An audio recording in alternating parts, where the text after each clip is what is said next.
This is the same camera module is equipped with two different lenses. The structural size of this camera module is 38 x 38 mm and it's 2 megapixels. And it with a 4-pin interface.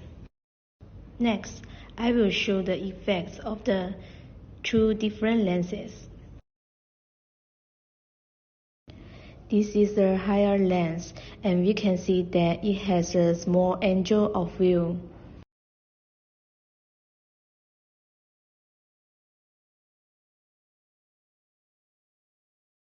Now we change a lens, the lower one.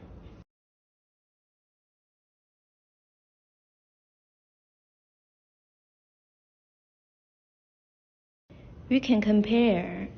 This lens has a wide angle. This is a cost-effective 2 megapixels camera module, which costs only $24.